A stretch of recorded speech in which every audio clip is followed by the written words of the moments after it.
morning students, welcome all of you to my channel MVIC Maths and Physics. Today in this lecture I will start a new lesson number 8 जो कि है धारा loop पर volume का आघूर्ण तथा चल कुंडली धारामापी।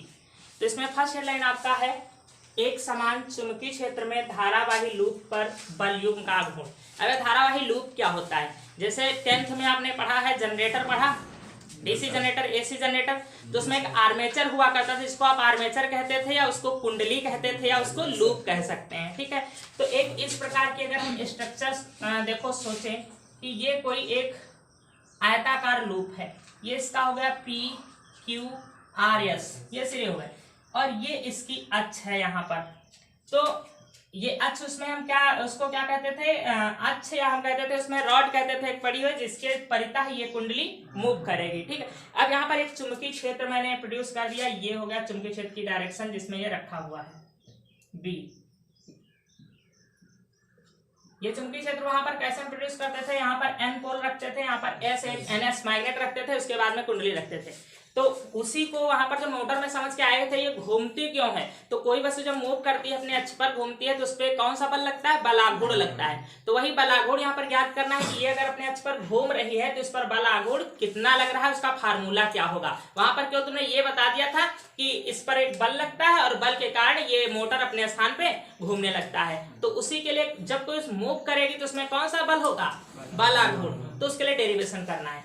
तो देखिए अगर इसको मैंने रख करके इसमें धारा प्रवाहित किया है ऐसे, ये इसमें धारा की दिशा ये है, तो इस भुजा पर एक बल लगता है F बराबर IBL, और उसकी डायरेक्शन देखिए किधर की ओर होगी। बहुत ज्यादा समझना है इसको। देखो ये हो गया चुंबकीय क्षेत्र, तो मैंने चुंबकीय क्षेत्र की दिशा में तर्जनी को कर दिया, और मध्यमा को करना है किधर की ओर, धारा की दिशा में ऐसे। ये मध्यमा है, इसको क्या धारा की दिशा में, तो अंगूठा अंदर की ओर जा रहा है, अर्थात हमारी पी एस साइड है, इस पर बल किधर की ओर लगेगा, अंदर की ओर लगेगा। तो अब हम बोर्ड पर अंदर की ओर बना तो इसको सत्य नहीं है, तो इसको हम कैसे रिप्रेजेंट कर रहे हैं, चलो इस प्रकार से रिप्रेजेंट कर रहे हैं कि ये बल इस प्रकार से हम बना दे रहे हैं, एफ लग रहा है F1, ये हो गया IBL, इसकी लंबाई अगर L है तो ये कितना हो जाएगा IBL। अब इधर की ओर हम इस पर बल ज्ञात करें, तो चुंबकीय क्षेत्र इधर करेंगे, उधर की ओर है तर्जनी को करेंगे, और वैद्युत धारा नीचे की ओर जा रही तो मध्यमा नीचे की ओर करेंगे, तो इस पर बल किधर लगेगा, बाहर की ओर लगेगा। तो इस पर बल ऐसे अंदर की ओर लग रहा था, तो इसको मैंने ऐसे रिप्रेजेंट कर दिया है। ठीक, और इस पर बल ऐसे बाहर की ओर लग रहा है। ठीक, तो इस पर भी आप रिप्रेजेंट कर सकते हैं, चाहे आप तिरछे वैसे दिशा में लिखें या हम ऐसे लिख रहे हैं IBL, और बल बराबर बराबर होगा। क्यों? क्योंकि करंट देखो सब जगह कितना होगा I, और जितनी लंबाई PS की है उतनी ही लंबाई QR की है। ठीक, तो ये बल केवल एक जगह नहीं लग रहा, इस पूरी भुजा पर अंदर की ओर लग रहा है। ठीक, इस पूरी भुजा पर बाहर की ओर लग रहा है। एक्चुअल में कंडीशन इसकी ये है कि इस पर ऐसे और इस पर ऐसे। ठीक है, तो ये क्या करेंगे, ये बल दोनों एक युग्म बनाएंगे। बल युग्म क्या होता है कि जब दोनों बल बराबर परिमाण के हों और समांतर आरोपित हों। तो जैसे कि ये हम मान लीजिए आर्मेचर है, तो एक बल ऐसे लग रहा है तो एक बल इस पर ऐसे लग रहा है, तो इसको ऐसे घुमाने का प्रयास करेंगे अपने स्थान पर। ठीक, तो ये एक बल युग्म बनेगा, और बल युग्म के कारण ये कुंडली अपने अक्ष पर घूमने का प्रयास करेगी। इसकी लंबाई हम B मान ले रहे हैं, और ये लंबाई यदि हम A मान ले, या इसकी लंबाई हम L मान ले रहे हैं। ठीक है, ये L मान ले रहे हैं। तो अब इसको इस फिगर के द्वारा हम डेरिवेट नहीं कर पाते हैं। इसको डेरिवेट करने के लिए हम ऐसा फार्मूला बनाते हैं कि अगर ये कुंडली ऐसे ही बिल्कुल लंबवत ना रखी हो, किसी भी कोण पर झुकी हुई रखी हो, तो फिर बल युग्म हम कैसे निकालें इसका डेरिवेशन। अगर ये सीधे ऐसे रखी हुई है तब तो इस पर बल लग रहा है F बराबर IBL बल लग रहा है केवल। ठीक, अभी इसको हम किसी कोण पर झुका कर रख दें, अगर ये मान लीजिए आपकी आर्मेचर है, ये PQRS ये है आर्मेचर, ये इसकी अक्ष है। अब इसको हम इसी चुंबकीय क्षेत्र में ऐसे किसी कोण पर झुका के रख दें, तब हमको ज्ञात करना है इस पर कितना बल लगेगा और कितना वॉल्यूम का आघूर्ण लगेगा। ये डेरिवेशन बहुत ही इजी नहीं है, बहुत ही कठिन भी है, केवल आपको समझना, फिगर कठिन हो सकता है। तो दूसरी कंडीशन समझिए, इसी को हमने क्या किया कि ये मैग्नेटिक फील्ड है, इसमें फिगर ही नहीं समझ पाते बहुत क्या है। तो ये मैग्नेटिक फील्ड B हो गया, यही वाला जो था। अब ने आर्मेचर को क्या किया है, ये ऐसे रखी थी ना, ऐसे, इसको ऐसे मैंने झुका दिया। ठीक, तो हम ऐसे इसको झुका देंगे तो देखो हमारी जो PQ साइड होगी ये यहाँ पर आ जाएगी, PQ साइड कहीं यहाँ आ जाएगी, और इसकी लंबाई यहाँ पर मैंने कितनी माना था B, तो लंबाई इसकी बी हो जाएगी। और इसकी जो अक्ष यहाँ पर बीच से होकर के ऐसे जा रही थी, अब इसकी अक्ष यहाँ पर कैसे जाएगी, कुछ इस प्रकार से तिरछे जा रही होगी। समझ पाए या नहीं? ये हम केवल इतना ही फिगर बना रहे हैं, ये इधर का भाग हम ये नहीं बना रहे हैं, इसकी हमको जरूरत नहीं है। हमने केवल कौन सी साइड ले लिया है, ये वाली जो यहाँ पर पी और क्यू साइड थी, और इसकी लंबाई कितनी थी, बी थी। तो अब हम देखें कि ये जो अक्ष है जो चुंबकीय क्षेत्र से थीटा कोण पर झुकी हुई है, और पहले अक्ष कितना कोण बना रही थी, 90 डिग्री का। पहले अक्ष ऐसे थी जो कि 90 डिग्री का कोण बना रही थी, अब ये झुकी हुई है थीटा कोण पर। और बल कहां पर है, देखो ये जो पी पर बल लग रहा था, इस पूरी साइड पर बल लग रहा था, उसमें से हम एक बल यहाँ पर पी पर जो लग रहा है उसको हम ले रहे हैं, और वो हमने कितना माना था, IBL। और यहाँ इस पूरी साइड पर भी बल लग रहा था बाहर की ओर, ठीक, तो उसको हम इस डायरेक्शन में बना ले रहे हैं, ये IBL। ये होगा IBL ही, मान में परिवर्तन नहीं होगा। क्यों? क्योंकि ये जो लंबाई है L मैंने माना है, ये भी लंबाई L माना है, पूरी लंबाई L पर बल और लंबाई L पर बल। अब सोचोगे इस साइड पर बल क्यों नहीं फाइंड किया, इस पर कोई बल नहीं लगेगा। क्यों? क्योंकि देखो जिधर कुछ चुंबकीय क्षेत्र है उसी दिशा में वैद्युत धारा भी है, तो साइन थीटा का मान 0 लिखोगे, और उसका मान यहाँ पर बल का मान क्या हो जाएगा, 0। F बराबर IBL साइन थीटा लिखते हो। साइन थीटा क्या होता है, धारा, वैद्युत धारा और चुंबकीय क्षेत्र के बीच का कोण। तो यहाँ इस पर कितना हो जाएगा, 0।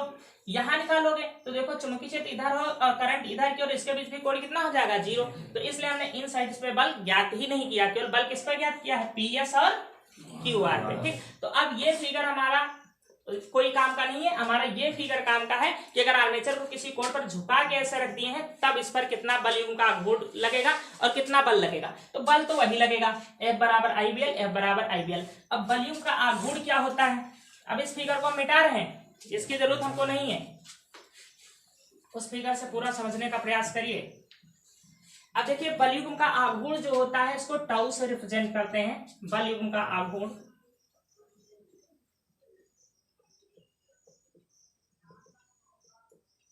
बलयुग्म का आघूर्ण टाउ बराबर होता है कोई एक बल और होती साथ में बल भुजा। अभी बता रहे हैं बल भुजा क्या होती है। जैसे कि ये एक है, ये अक्ष है, ठीक है, एक बल इधर क्यों लग रहा है F, दूसरा बल इधर लग रहा है F। तो इसमें से कोई एक बल लेना होता है, और इनमें से बल भुजा मतलब इन दोनों बलों के बीच की दूरी, इन दोनों बलों के बीच की दूरी लेना होता है। तो यहाँ पर जो हमारी दोनों बलों के बीच की दूरी हो जाएगी, इसको पीछे बढ़ाइए डॉट डॉट करके ऐसे, और इसको यहाँ पर, इसको पीछे बढ़ा लीजिए यहाँ पर, ये बल यहाँ से लिख लीजिए ऐसे, ये आ रहा है। तो अब देखिए इन दोनों बलों के बीच की दूरी हमारी हो जाएगी, अगर इस बिंदु को हम यहाँ पर P माने हैं, ये हमारा बिंदु Q है, ये B दूरी है, तो इसको हम मान लेते हैं R। तो इनके बीच की दूरी QR हो जाएगी। एक बल ये हो गया, दूसरा बल ये हो गया समांतर बल, और इनके बीच की लंबवत दूरी निकालेंगे तो क्या आएगी, QR यहाँ पर आएगी। जैसे हमने कहा एक बल ये है, एक बल ये है समांतर, इनके बीच की दूरी ये हो गई। तो यहाँ पर देखिए ये बल ऊपर की ओर जा रहा था, अगर इसको नीचे बढ़ाएं तो यहाँ तक आ जाएगा, और ये बल नीचे की ओर जा रहा है, तो इनके बीच की लंबवत दूरी क्या हो जाएगी, QR। तो हमको QR डिस्टेंस यहाँ पर निकालनी है, कितनी होगी, वो हो जाएगी हमारी बल भुजा। तो बल भुजा होती है दोनों समांतर बलों के बीच की दूरी, ठीक है। और एक बल कोई ले लेते हैं, चाहे ये ले लें या ये, और दोनों क्या है, समान है। तो यहाँ पर टाउ बराबर निकल आएगा एक बल अर्थात IBL, और बल भुजा की जगह हम क्या लिखें, QR या RQ। अब QR कैसे निकलेगी, देखिए ये अगर एंगल थीटा हो गया, मैथ समझना यहाँ, तो ये भी एंगल थीटा हो जाएगा, क्योंकि ये शीर्षाभिमुख कोण है, वर्टिकली अपोजिट एंगल, शीर्षाभिमुख कोण परस्पर बराबर होते हैं। ये यहाँ पर 90 डिग्री है, ये यहाँ पर 90 डिग्री है, तो ये कोण हो जाएगा 90 माइनस थीटा। किसी भी त्रिभुज में ये कोण थीटा है, क्योंकि अक्ष कितने अंश पर झुकी है, थीटा कोण पर, तो ये भी थीटा हो जाएगा, शीर्षाभिमुख कोण हो गए। अब ये 90 डिग्री है, तो ये हो जाएगा 90 माइनस थीटा। अब यहाँ पर देखिए ये 90 माइनस थीटा, और ये पूरा कितना है 90, तो ये एंगल आ जाएगा थीटा। ये आपको यहाँ पर समझना पड़ेगा कि वो एंगल थीटा कैसे आएगा। ये थीटा है इसलिए शीर्षाभिमुख कोण है, और ये 90 डिग्री है क्योंकि ये ऐसे लंबवत खींचा है मैग्नेटिक फील्ड के, तो ये 90 माइनस थीटा हुआ। अब ये पूरा कोण 90 डिग्री है, तो ये कितना आ जाएगा, थीटा एंगल आपका आ जाएगा। तो अब ये थीटा है, तो त्रिभुज PQR में जरा देखिए, त्रिभुज PQR में ये अगर एंगल थीटा है, तो इसके सामने की भुजा हो जाएगी ये लंब, और ये भुजा हो जाएगी कर्ण, क्योंकि ये वाला पूरा एंगल कितना है 90 डिग्री है। यहाँ पर कई ट्रायंगल बन रहे हैं, अल्टीमेटली इस थीटा को हमको निकालना था, तो इसमें अगर हम साइन थीटा लगाएं तो साइन थीटा बराबर होता है लंब बटे कर्ण। तो यहाँ पर लंब क्या हो जाएगी क्यू आर और कर्ण क्या हो जाएगी पी क्यू। तो साइन थीटा बराबर हमको क्यू आर तो निकालना ही है, तो क्यू आर को एज इट इज रखा रहने दीजिए। और पी क्यू की लंबाई कितनी है बी, ये आर्मेचर है इस प्रकार से, तो इसकी लंबाई हमने क्या माना था बी, तो यहाँ पर बी हो जाएगा। तो क्यू आर बराबर बी साइन थीटा। अब क्यू आर का मान यहाँ पर आप रख दीजिए, तो टाउ इक्वल टू आ जाएगा आई बी एल, और क्यू आर की जगह क्या लिख दें बी साइन थीटा। अब देखिए ये आर्मेचर जो हमने अभी बनाया था, हमने कहा था ये बी है, ये क्या है एल है, ठीक है। तो अगर ये आयताकार है तो अगर लंबाई और चौड़ाई का कहीं पर गुणा हो रहा है तो ये क्या बन जाएगा इस आयताकार कुंडली का लूप का क्षेत्रफल। अगर हम कहें इसका क्षेत्रफल ज्ञात करो तो क्या लगाओगे लंबाई गुणे चौड़ाई। तो यहाँ पर आप देख रहे हैं लंबाई और चौड़ाई का गुणा हो रहा है ना, तो ये बन जाएगा लूप का क्षेत्रफल। तो यहाँ पर लिख दोगे क्योंकि L इंटू बी बराबर ए लूप का क्षेत्रफल, तो हम यहाँ पर रख देंगे ए, तो टाउ बराबर फार्मूला हो जाएगा आई बी ए साइन थीटा। ये वॉल्यूम के आघूर्ण का फार्मूला आ जाएगा, जहां पर आई है लूप में प्रवाहित वैद्युत धारा, बी क्या है चुंबकीय क्षेत्र, और ए है यहाँ पर इस लूप का क्षेत्रफल। लंबाई और चौड़ाई से कोई यहाँ पर मतलब नहीं है। अब अगर इसमें कई फेरे हैं इस कुंडली में n फेरे हैं, तो यहाँ पर n से इसको मल्टीप्लाई कर देंगे। ये डेरिवेशन अगर है सिलेबस में तो बहुत आता है, वैद्युत द्विध्रुव वाला शायद हटा है, ये हट जाएगा तो इसमें न्यूमेरिकल रह ही नहीं जाएंगे, बिल्कुल थ्योरी ही बचेगी। तो आपको समझना क्या, देखो डेरिवेशन यहाँ तो बिल्कुल नहीं कठिन है, बस सब कुछ यहाँ पर डिफिकल्ट है, ठीक। और जब नहीं समझ पाएंगे तो आप लोग यहाँ पर तो ये रटेंगे कि ये कितना आएगा थीटा आ जाएगा, बस इतना ही रटोगे, सब कुछ नहीं, सब खत्म। ये थीटा है तो ये थीटा हो गया, और पी क्यू आर में साइन थीटा लगाएंगे तो होता है लंब बटेगा, लंब क्या होती है थीटा के सामने की भुजा। ट्रिग्नोमेट्री में लंब भुजा कौन सी होती है थीटा के सामने वाली, और कर्ण हो जाती है 90 अंश के सामने, इसके सामने की लंब ये कर्ण हो जाएगी। तो साइन थीटा बराबर लंब बटे कर्ण, यहाँ से साइड में करके तब यहाँ पर मान रखोगे, जहां पर ये साइड में प्रोसेस करते हैं ये स्पेस सब छोड़ देते हैं, ठीक। इधर साइड में इसको लिखेंगे, समझ पाए डेरिवेशन को कुछ। फिर न्यूमेरिकल स्टेटमेंट नेक्स्ट हेडलाइन आप डालेंगे चल कुंडली धारामापी मूविंग कॉइल गैल्वेनोमीटर। देखो गैल्वेनोमीटर क्या करता है, किसी भी सर्किट में करंट को नापने के लिए प्रयोग किया जाता है। और आप लेबोरेटरी में जो देखते हैं आपका एमीटर दिया हुआ है, ये तो बहुत ही लेटेस्ट उपकरण है। जो धारा मापने का सबसे पहला उपकरण बना हुआ है, सबसे पहले उपकरण बने करंट नापने के लिए वो यही बने हैं, जिसको कहते हैं चल कुंडली धारामापी। इसको चल कुंडली क्यों कहते हैं, मूविंग कॉइल क्यों कहते हैं, क्योंकि यहाँ पर एक कॉइल लगी होती है, एक आर्मेचर लगी होती है। देखो इसको कई नाम कह सकते हैं, कॉइल मीन्स क्या हुआ कुंडली, आर्मेचर, लूप, कई नाम इसको कह सकते हैं। एक लूप होता है जो कि अपने स्थान पर मूव करता है, जब इसमें करंट सर्कुलेट होता है, करंट प्रवाहित होता है तो अपने स्थान पर मूव करती है, इसलिए इसको नाम दिया गया है चल कुंडली धारामापी। और जो लेटेस्ट आप उपकरण पढ़ते हैं अपने उसमें पढ़ रहे हैं, लेबोरेटरी में देखने को पाते हैं एमीटर वगैरह, वो चल कुंडली धारामापी के सिद्धांत का तो यूज करते हैं, लेकिन उसमें कोई कॉइल नहीं लगी होती जो कि मूव कर रही हो, तो इसका नाम है चल कुंडली धारामापी। मीन्स इसमें कुंडली जो होती है वो मूव करती है। अब ये दो प्रकार के हुए, एक है निलंबित कुंडली धारामापी, इसको कहते हैं सस्पेंडिंग कॉइल, मीन्स लटकती हुई। सस्पेंडिंग मीन्स क्या होता है लटकती हुई, जैसे कहते हैं कि कुछ बूंदे जो है आसमान में लटक रही थी, suspending some drops of water ऐसे बोलते हैं कुछ, तो ये सस्पेंडिंग मीन्स लटकती हुई। इसमें जो कॉइल होती है वो लटक रही होती है, हैंग कर रही होती है दो मैग्नेट के बीच में। लेकिन इसमें जो होता है हल्का किलकित कुंडली धारामापी, या इसको वेस्टर्न धारामापी कहते हैं, और ये एग्जाम में अक्सर आता है वेस्टर्न नाम से, कि वेस्टर्न धारामापी का सिद्धांत बताइए, संरचना क्रिया भी बताइए। तो इसमें क्या होता है, किलकित मीन्स होता है प्योर में से एक टिकी हुई। इसमें जो कॉइल होती है वो दो मैग्नेट के बीच में हैंग कर रही होती है, झूल रही होती है, जबकि इसमें जो होती है वो कुंडली दो स्टेप पे दो प्योट होते हैं, यहाँ पर उन पर टिकी होती है, जिससे कि वो अपने स्थान पर हैंग नहीं कर सकती, झूल नहीं सकती है। तो इसकी कमियों को दूर करने के लिए ये दूसरा वेस्टर्न धारामापी बनाया गया, केवल इसकी कमियों को दूर करने के लिए। और दोनों का काम एक ही है, दोनों का सिद्धांत एक ही है, केवल किसमें परिवर्तन होगा, संरचना में, केवल संरचना में परिवर्तन होगा। तो सबसे पहला आप देखने जा रहे हैं निलंबित कुंडली धारामापी। इसमें संरचना देखें क्या होती है। देखो इसमें ये दो मैग्नेट हैं, ये दो मैग्नेट यहाँ पर रखे हैं N और S। ये बहुत पुराना उपकरण है, अब ये सब नहीं है, NS। तो आप जानते हैं यहाँ पर जब हम इस प्रकार का बनाए हैं तो यहाँ पर मैग्नेटिक फील्ड की डायरेक्शन N से S की ओर हो जाएगी। तो मैग्नेटिक फील्ड की डायरेक्शन हम ये बना नहीं रहे लेकिन N से S हो गई। ठीक, अब यहाँ पर एक कॉइल होती है, यहाँ पर एक ये कुंडली होती है, जैसे अभी हम बना के आए हैं PQRS, तो इसको आप PQRS मान सकते हैं, वही कुंडली है जो अभी बना के आए हैं। ठीक, इस पर तांबे के तार के कई फेरे लिपटे रहते हैं, इस प्रकार से राउंड होते हैं जिनको हम बना नहीं रहे हैं। तो उनमें से एक जो तार होगा उसको ऊपर की ओर इधर इससे स्पर्श करा देते हैं, और दूसरा जो तार निकल के आएगा जो इस पर लिपटा हुआ है उसको नीचे इससे संपर्क करा देते हैं। हमने बताया कि ये एक एल्युमिनियम की बना हुआ फ्रेम होता है। ये एल्युमिनियम का क्यों बनाते हैं? क्योंकि एल्युमिनियम सबसे हल्की धातु होती है। ठीक, आर्मेचर बहुत ही हल्की होनी चाहिए क्योंकि ये हैंग कर रही है किसी बारीक वायर के सहारे से। तो ये सबसे हल्की धातु एल्युमिनियम का बना हुआ एक फ्रेम होता है, उसके ऊपर तांबे के तार के कई फेरे लिपटे रहते हैं, इससे कुंडली बनी होती है।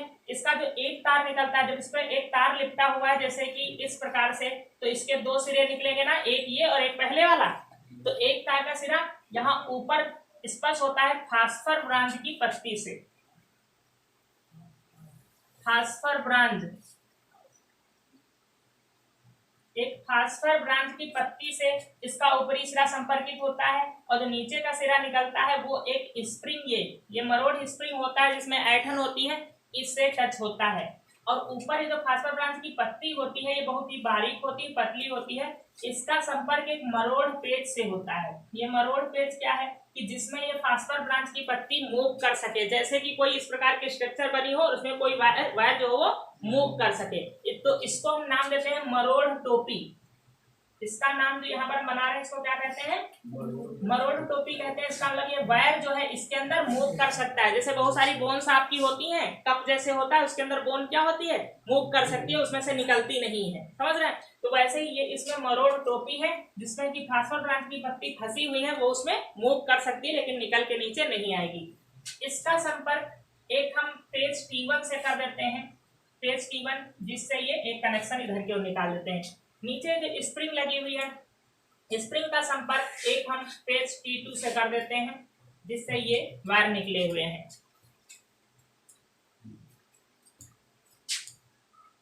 ये वायर है जो इधर निकला हुआ है, और ये जो था वो स्प्रिंग है यहाँ पर। अब यहाँ पर एक पैमाना लगा होता है, पैमाने के रूप में एक दर्पण लगा होता है। यहाँ पर फास्फर ब्रांच की पत्ती और ये जो हमारी कॉइल है इसके संपर्क बिंदु पर, जहां पर ये दोनों एक दूसरे को संपर्क कर रहे हैं, यहाँ पर एक दर्पण लगा होता है और इसी के साथ एक पैमाना लगा होता है। पैमाना जैसे 1 2 3 4 इस पर लिखा होता है कितने एम्पियर, और इस दर्पण के सामने एक जलता हुआ लैंप होता है। अब उसको पुराने समय में लैंप का नाम दिया है, आप एक इंडिकेटर समझ सकते हैं, जैसे कि छोटा सा बल्ब जल रहा हो, एलईडी बल्ब छोटा सा जल रहा हो। तो जब वो इसके सामने दर्पण के जल रहा होगा तो इसमें दर्पण में उसका प्रतिबिंब देखने को मिलेगा ना। दर्पण में प्रतिबिंब मान लीजिए इस समय यहाँ पर है। अब जब ये कॉइल मूव करने लगेगी करंट को प्रवाहित करने से, तो दर्पण मूव करेगा ना।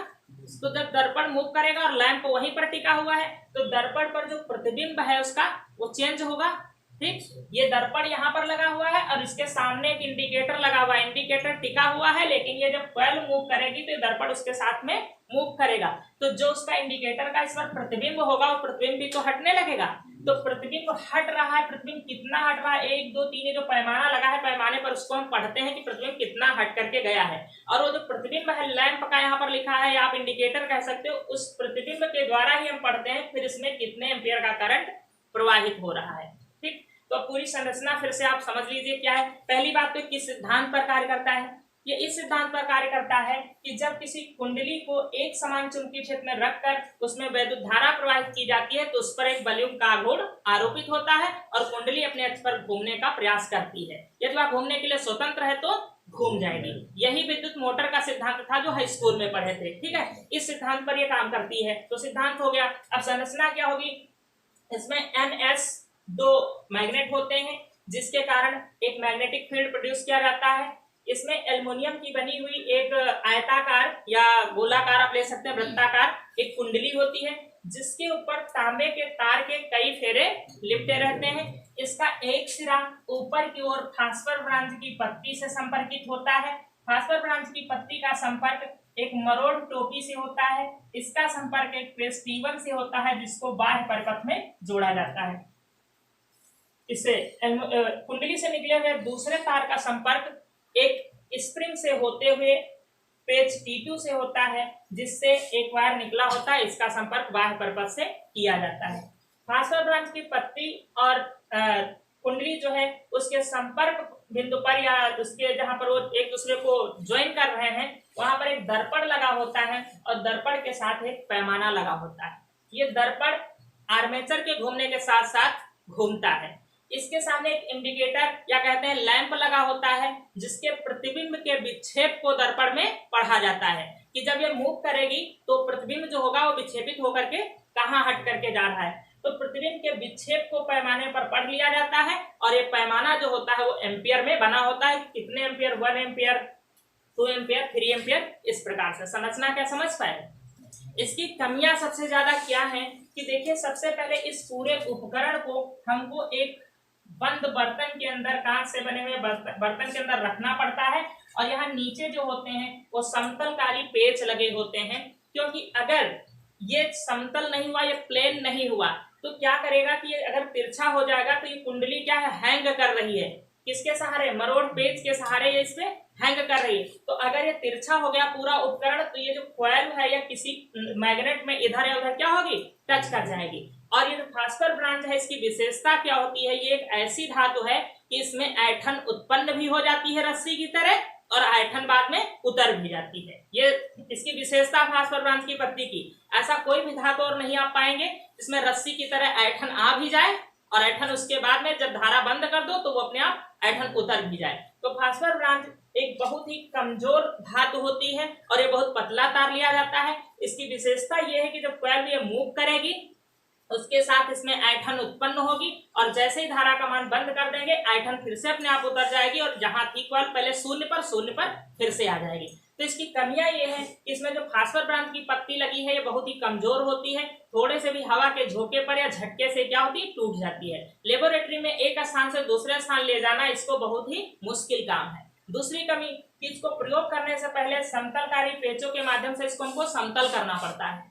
समतल करेंगे, प्लेन करेंगे, देखेंगे ये जो हैंग कर रही है कॉइल ये दोनों मैग्नेट के बीच में होनी चाहिए। अगर ये कहीं साइड में चली गई तो टच करके किधर भी और ये फास्फोरस ब्रांच की पत्ती तुरंत ही टूट जाएगी। तो इन्हीं कमियों को दूर करने के लिए फिर दूसरा वेस्टर्न धारामापी बनाया गया है। इन्हीं कमियों को केवल दूर करने के लिए प्रोसेस उसकी भी यही है, क्रियाविधि भी यही है, केवल परिवर्तन किसमें किया गया, संरचना में। ये कॉइल जो है उसको हैंग न किया जाए बल्कि इसको किन्हीं दो स्थानों पर दो ब्रश के द्वारा कैसे भी इसको टिका दिया जाए जिससे कि एक स्थान से दूसरा स्थान ले जाने पर ये जो उपकरण है ये नष्ट ना हो। केवल दोनों में इतना ही परिवर्तन किया गया। अब क्रियाविधि क्या है इसकी, देखिए जब जैसे कि हमारा ये दो वायर आ रहे हैं कहीं से, हमको करंट नापना है इसमें कितना सर्कुलेट हो रहा है। तो करंट नापने के लिए धारामापी जो होता है वो किसी भी एक तार के श्रेणी क्रम में जोड़ दिया जाता है।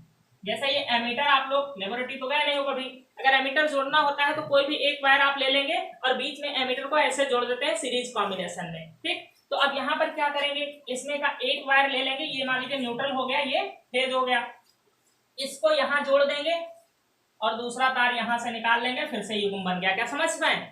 ये न्यूट्रल इधर आ रहा है, ये फेज वायर जा रहा है, इसको यहाँ जोड़ दिया और ऐसे लेकर के चले आए इसको। तो अब क्या होगा, जैसे इसको ऑन करेंगे करंट यहाँ से होता हुआ T1 पेज से होता हुआ, मरोड़ पेज से होता हुआ, फास्फोरस ब्रांच की पत्ती से हो करके और इस पे जो तार लिखता है इसमें करंट प्रवाहित होगा। तो जब इसमें वैद्युत धारा का प्रवाह होगा, मान लीजिए धारा की दिशा इस प्रकार से इसमें हो जाती है तो इन पर बल युग्म लगेगा F बराबर IBL sin थीटा। इस पर बल युग्म लगेगा, ये अपने स्थान पर घूमने लगेगी। जब ये मूव करेगी तो फास्फोरस ब्रांच की पत्ती में ऐठन आने लगेगी और ये जो स्प्रिंग होगा ये स्प्रिंग थोड़ा सा लूज होने लगेगा, अर्थात ये हल्का सा ऊपर की ओर खिसकने लगेगा जब यहाँ पर ऐठन आएगी। समझ रहे हैं? जब इसमें ऐठन आएगी तो ये घूमते घूमते एक स्थान पे जाकर के रुक जाएगी। कब रुक जाएगी?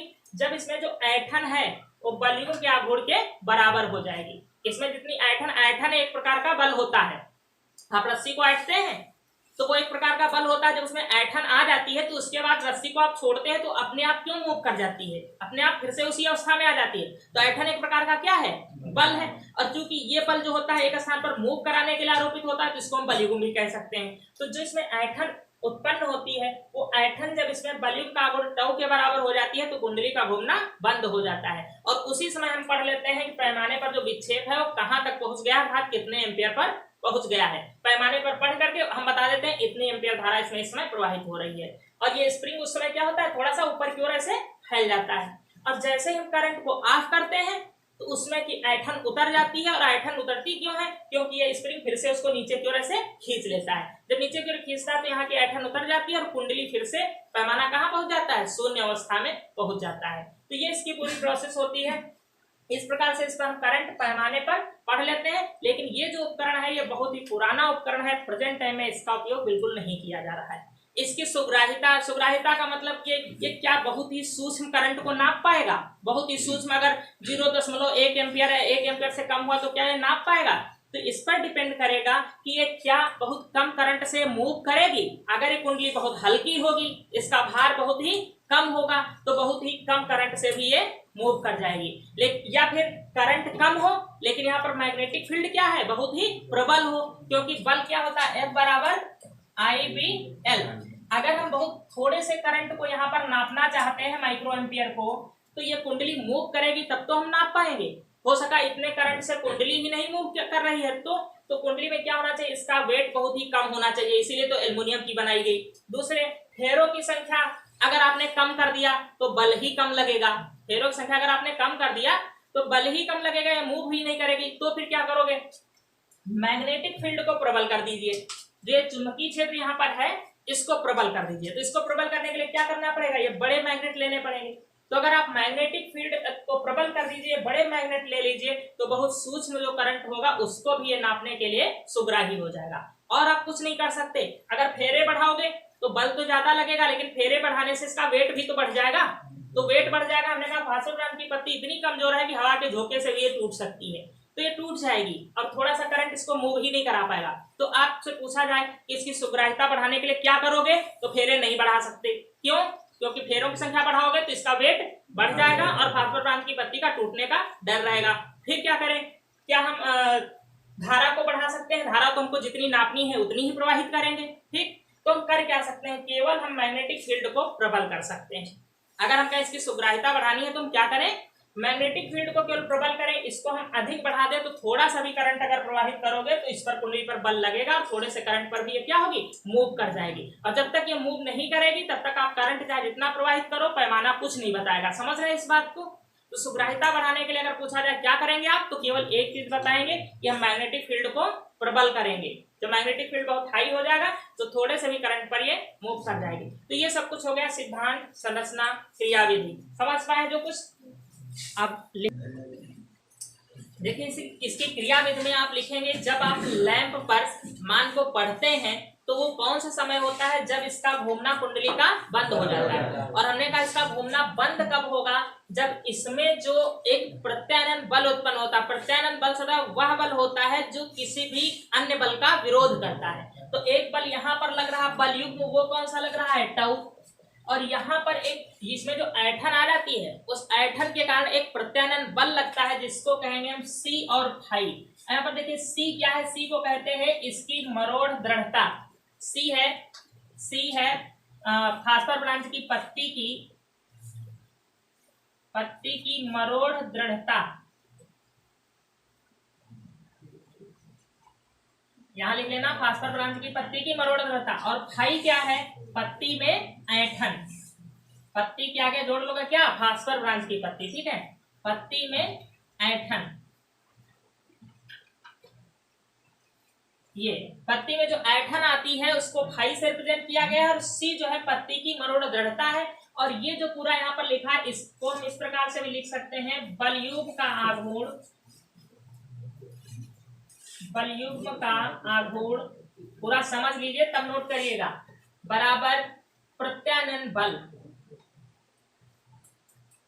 प्रत्यानयन बल, प्रत्यानयन बल की डेफिनेशन अगर आप पढ़ते आए हो 9th से भी ये परिभाषाएं चलती हैं क्या, कि वह बल होता है जो किसी एक बल का विरोध करता है। तो एक बल यहाँ पर लग रहा था टाउ बराबर ये बलयुग्म का आघूर्ण, और ये प्रत्यानयन बल यहाँ पर लग रहा होता है जो ऐठन विरोध करती है। अगर किसी रस्सी को आप ऐठते हैं तो आप जब उसको ऐंठते हैं तो आपके बल का विरोध करती है वो, मतलब वो अपने को ऐंठने नहीं देना चाहती है। तो हर एक धातु का, हर एक पदार्थ का अपना एक दृढ़ता गुणांक होता है, दृढ़ता गुणांक C। जैसे यहाँ फास्फोरस ब्रांच की पत्ती का दृढ़ता गुणांक है।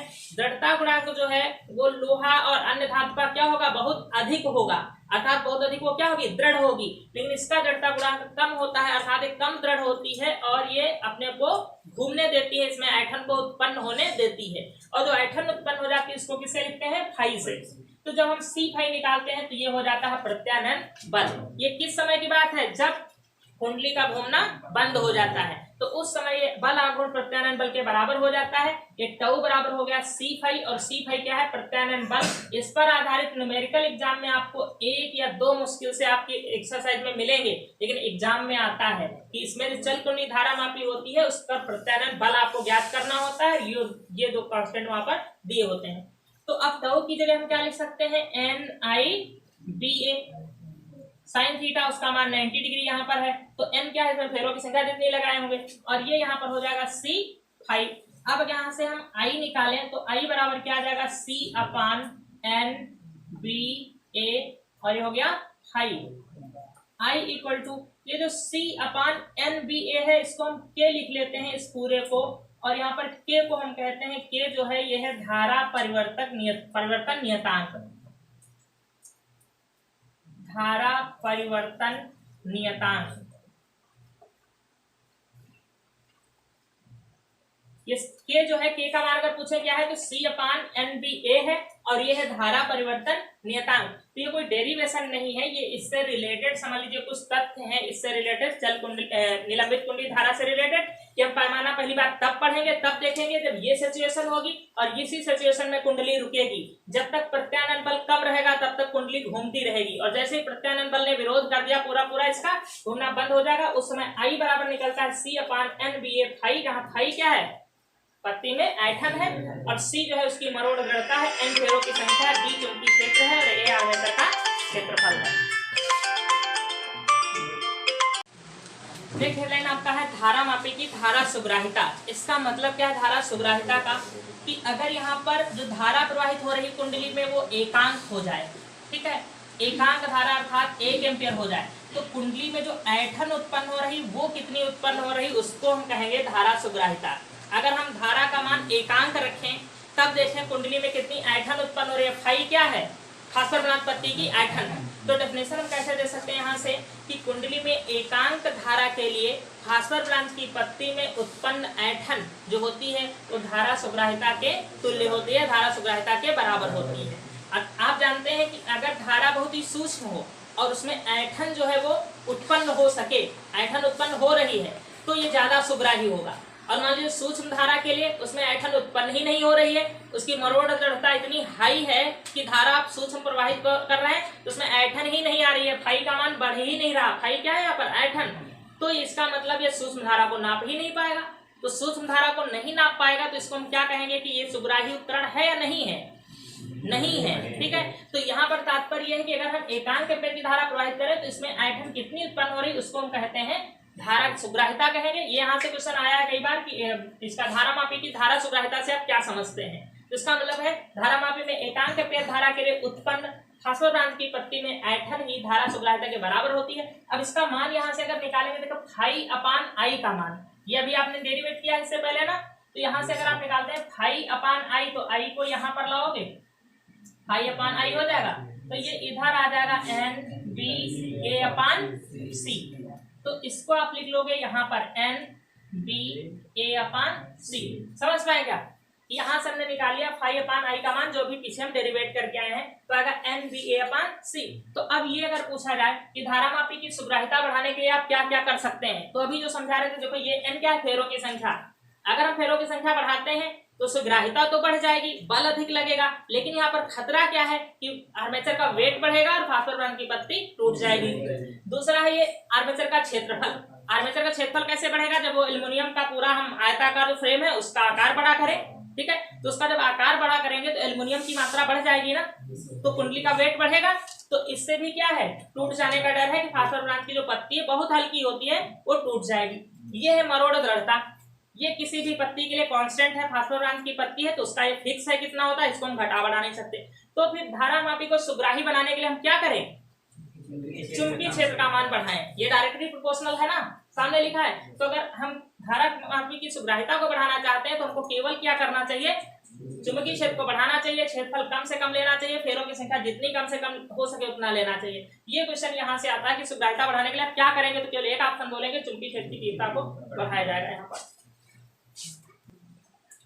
नेक्स्ट हेडलाइन है आपका किलकित कुंडली धारामापी, या इसको वेस्टर्न धारामापी कहते हैं, और ये अक्सर ये जो वेस्टर्न धारामापी के नाम से जानी जाती है। इसका नाम ये है किलकित कुंडली धारामापी, मीन्स प्योर डिस्क जो है दो होते हैं, इस प्रकार की आकृतियां होती हैं, इस प्रकार से दो होती हैं आकृतियां जिन पर इसकी रॉड टिकी होती है। इसको थोड़ा सा नीचे बना लें। इनको प्योट बोलते हैं, चूल्हा जिसको कहते हो, हाँ उसी प्रकार की आकृतियां हैं।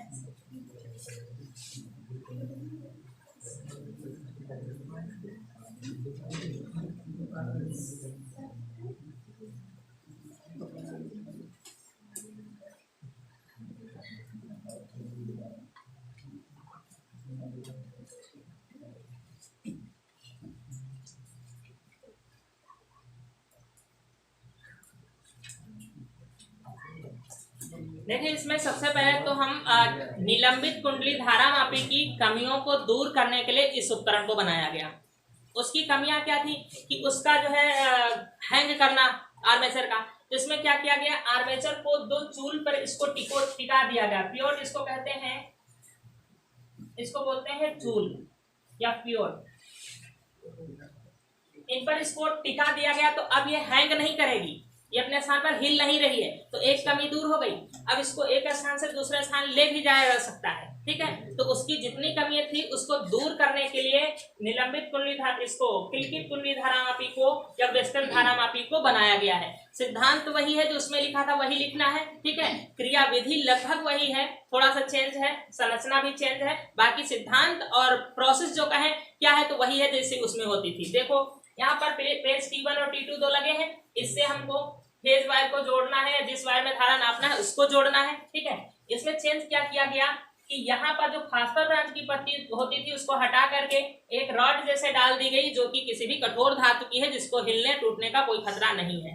यहाँ पर जो मिरर लगा होता था, मिरर को हटा दिया, संकेतांक को हटा दिया, यहाँ से एक निडल ऐसे लगा दिए, इसको आप संकेतांक कहेंगे। और ये पैमाना जो लगा हुआ है, इस पैमाने पर मान लिखे होते हैं कि कितने एम्पियर होगा। तो जब ये आर्मेचर घूमेगी, जैसे उसमें मूव करती थी वैसे इसमें भी मूव करेगी, तो ये पैमाना आर्मेचर के साथ साथ मूव करेगा।